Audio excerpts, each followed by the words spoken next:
Daawwattoota TV Oromiyaa magaalaa Torontoo Ashamaa harka fuune. Oduu gaddaa fi sirna awwaalchaa kan koree qindeessiturraa ga'e akka armaan gaditti isiniif dhiyeessina.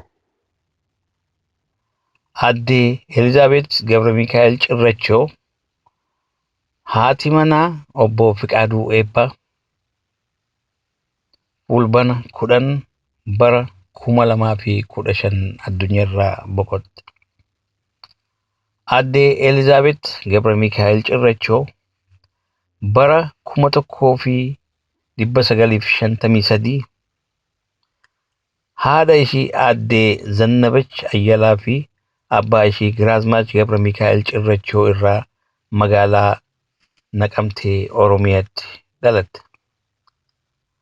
Akkuma umriin ishii barumsaaf gaheen bara 1959 achuma Naqamteetti mana barumsaa jalqabde.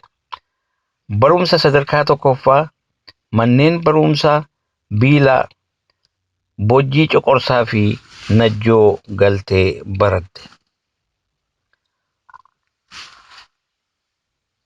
Barumsa sadarkaa lammaffaa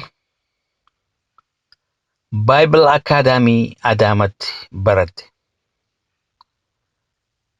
Achumaan karaa Finfinneetti imaluudhaan barumsa sadarkaa ol'aanaa barachuudhaaf mana barnootaa daldalaa yookaan Commerce School jechuudhaan beekamu seente. Bara 1974 keessa mana barumsaa koomersii kanarraa sadarkaa ol'aanaan eebbifamte. Bara 1974 irraa kaaftee hamma bara 1993 hamma yeroo biyyaa baatutti mootummaa yeroo saniitiif sadarkaa adda addaatti hojjechaa turte. Aadde Elizaabeet fulbana bara 1974 keessa obbo Fiqaaduu Eebbaa wajjin magaalaa Finfinneetti seeraan wal qaadhimanii ji'a Amajjii bara 1975 keessa sirna amantii kiristaanaa fi kan aadaa Oromootiin Biilaa fi Najjootti cidha gaa'ilaa guddaa godhatan. Obbo Fiqaaduu waliin ijoollee 3 dubra 2 fi dhiira 1 qaban. Isaanis Margituu Fiqaaduu Eebbaa, Daawwannee Fiqaaduu Eebbaa fi ilma 1 Seenaa Fiqaaduu Eebbaa kan jedhamu qaban. Sagantaa awwaalchaa Aadde Elizaabeet kan koree qindeessiturraa nu ga'e.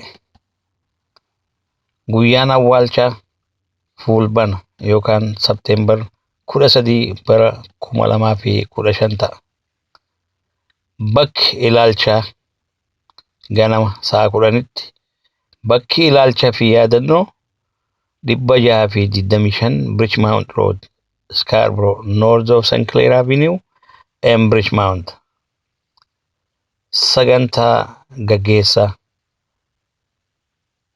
ilaalcha ulfinaa maatiidhaaf sa'aatii 9:30 irraa hamma sa'aatii 10 ganama. Firaa fi biyyaaf sa'aatii 10 irraa hanga sa'a 11 ganama. Yaadannoo fi amantii sa'a 11 irraa hamma sa'a 12 ta'a. Isa kana jalatti dubbisa wangeelaa, faarfannaa, sagalee jireenyaa, kadhata. Sadaffaa adeemsa gara awwaalchaa sa'a 12 irraa hamma sa'aatii 1 waaree booda. Awwaalchi sa'a 1 fi 2 jidduutti. Kanuma jalatti faarfannaa, sagalee boqonnaa, biyyoo deebisuu yookaan biyyee irratti deebisuu. Qopheen bunaa fi bishaanii Qophiin bishaan bunaa fi bishaanii sa'a 2 hanga sa'aatii 4 waaree booda. Bakka awwaalchaa Bridgewood Cemetery